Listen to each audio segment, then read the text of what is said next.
Hello YouTube, it's me, your homeboy B3, back to another kicking graphic novel review. Naughty's here too. Naughty, look upon me with your chugs. Yes, you're the goodest girl. And today we have a good book. The Flash, Volume 6, Cold Day in Hell from DC Rebirth. You guys know The Flash is one of my favorite DC Rebirth books, so I'm very happy to be reading Volume 6. Volume 7 is out. It came out at the time of recording this 2 weeks ago. But, or maybe a week ago. Yeah. But, that just gives you an idea of when I'm recording this. I'll do Volume 7 eventually. But, yeah, I want to read you the back of the book real quick. A murder behind bars. Iron Heights is the toughest penitentiary in Central City, tough enough to hold rogues like Captain Cold and Mirror Master. But lately, it's been a prison of sorts for Barry Allen as well, ever since Barry was pulled off his job as a CSI and sent to the facility to work in crime scene preservation. From his new post, the fastest man alive witnesses for the first time what life is like for criminals after their arrest. And thanks to Iron Heights' tough as nails Warden Wolf, it isn't pretty. But now life in prison has turned into a death sentence for one inmate, and since Barry no longer working in the crime lab, he isn't able to help with the murder investigation. As the Flash, however, he's determined to get to the bottom of the mystery, even if it runs him headlong into a trap. A new player has been giving Copperhead, Central City's leading crime lord, a run for her money, and whoever it is has ties to the prison and the murder. Can the Flash solve the mystery and take down a rising crime boss, or is there really no escaping Iron Heights? Writer Joshua Williamson, along with artist Pop Man, Christine Deuce, and her last name's Deuce, Christine Deuce and more, traps the fastest man alive behind bars with his deadliest enemies. Collect stories from The Flash 34 through 38 and annual #1. Gucci Gang, Gucci Gang. So the first story is about Mina. Right? Y'all remember her? She was in Volume 1. She died, but she didn't die. Excuse me. She came back and tried to help Barry control the negative Flash and get it out of his body, because if you have the negative Speed Force in your body and the positive Speed Force at the same time, the conflicting forces rip your body apart. And it's been killing Barry. So she helps him out, but then she betrays him instantly. I feel like her character progression to villain was a little rushed, to be honest, when it shows her backstory of Black Hole pulling her out of the Speed Force. She, like, instantly hates Barry all of a sudden, but she was in there for, like, 5 seconds. I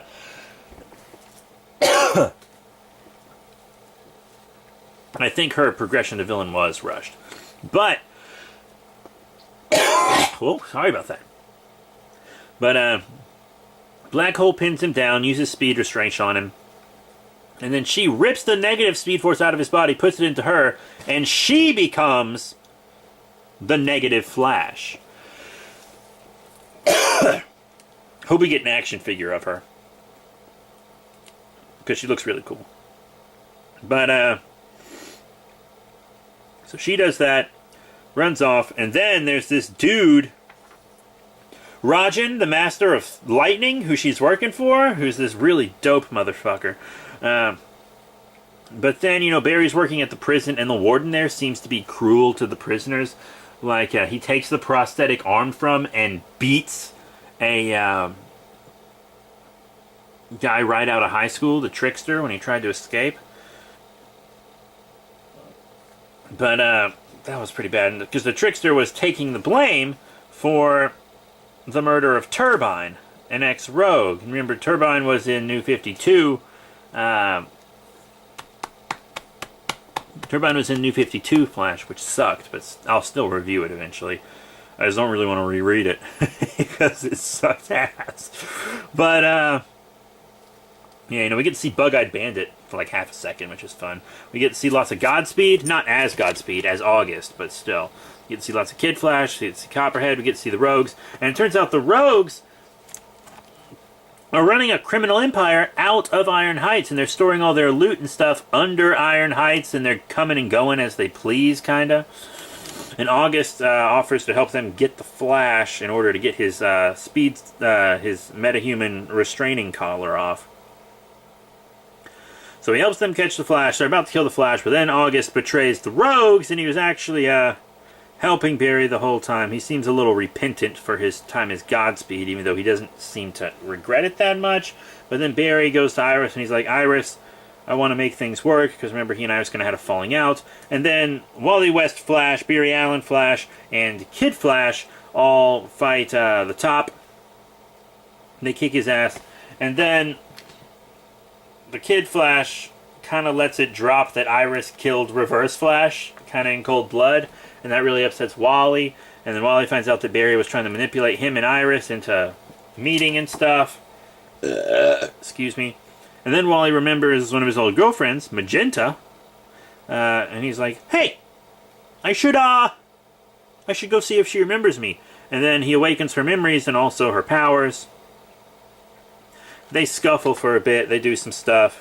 But then he helps her kind of maintain control, and they kind of make up. So he found someone he can talk to from his past, because he can't talk to Iris and he can't talk to his would-be wife. But that kind of, I think, is going to lead into the Flash War, which I haven't quite gotten to yet. Hopefully that's in the next volume. And then Wally West, after Flash War, moves on to Heroes in Crisis, where he gets killed. Well, I don't want him to die, but he's already dead, so it doesn't matter. So that's The Flash, Volume 6, Cold Day in Hell from DC Rebirth. Joshua Williamson, Poe-Man, Christian Deuce, and Howard Porter. Oh, I thought that said Christine earlier. Christian. Okay, so it's a dude. All right. I'll throw that on my red pile. So, yeah. It was a good book. Good art. Good writing. I thoroughly enjoyed it. It's a thoroughly enjoyable book. I really, really like it. And in the book, it also reveals that Copperhead isn't the real crime boss in Central City. She's like a figurehead. She's a proxy of sorts for a real crime boss. We don't know who the real crime boss is yet. We'll see later. So that's it. Thank you all for your support. I am gonna maybe read a little Venom or Avengers and then go to bed. I gotta work in the morning, and I really should be asleep already, to be completely honest with you. But tell me what you want me to review next, DC or Marvel? It'll probably be Marvel. I have lots of good books, lots of different DC, Marvel, Boom Studios, Legendary Comics, a lot of good books. Let me know what you want. So that's it. Thank you all again. Can't say it enough. And I'll see you all later.